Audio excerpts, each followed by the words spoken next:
All right, class, let's start our series of lectures with the first and most important theory, that is realism. We will cover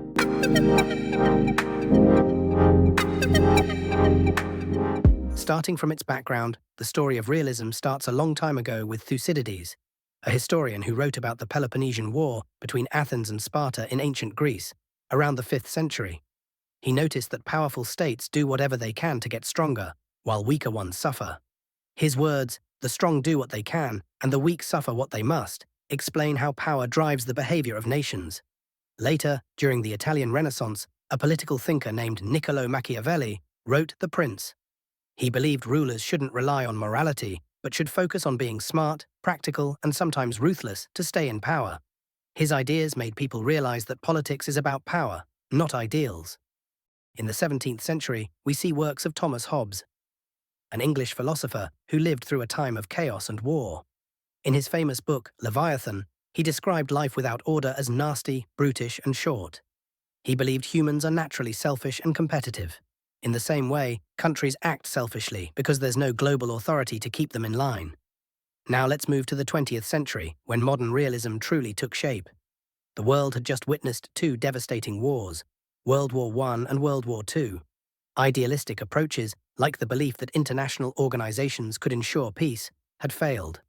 The chaos of the wars forced scholars to rethink how international politics worked. Enter Hans Morgenthau, often called the father of modern realism. In 1948, he published Politics Among Nations, which laid out the principles of realism. Morgenthau believed that states are driven by a desire for power, rooted in human nature. He emphasized that nations act in their own national interest, and morality often takes a back seat in the pursuit of power. His work became the cornerstone of classical realism, which dominated the Cold War era. By the 1970s, realism evolved into what we call neorealism or structural realism, thanks to Kenneth Waltz. Now, Waltz shifted the focus from human nature to the structure of the international system. His 1979 book, Theory of International Politics, is a game-changer.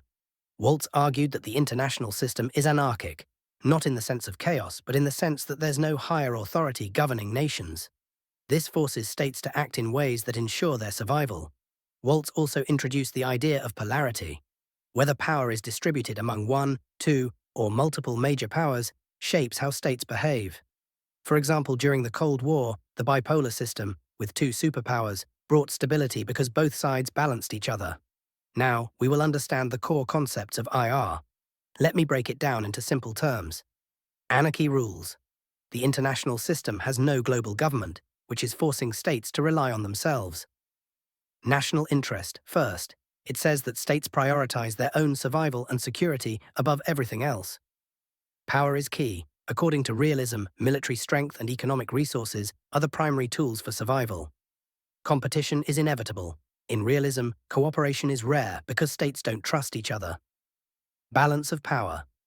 In realism, when one state grows too powerful, others form alliances to counter it. Now, while realism has shaped how we understand international politics, it's not without flaws. First, it's often criticized for being too pessimistic. Realists argue that conflict is inevitable. But what about international cooperation? Organizations like the United Nations and agreements like the Paris Climate Accord suggest that cooperation is possible. Second, realism focuses almost entirely on states, ignoring the role of non-state actors like multinational corporations, NGOs, and even terrorist groups. Third, it sidelines ideology and morality, dismissing their influence in shaping international relations. Despite these criticisms, realism remains one of the most powerful tools for analyzing global politics.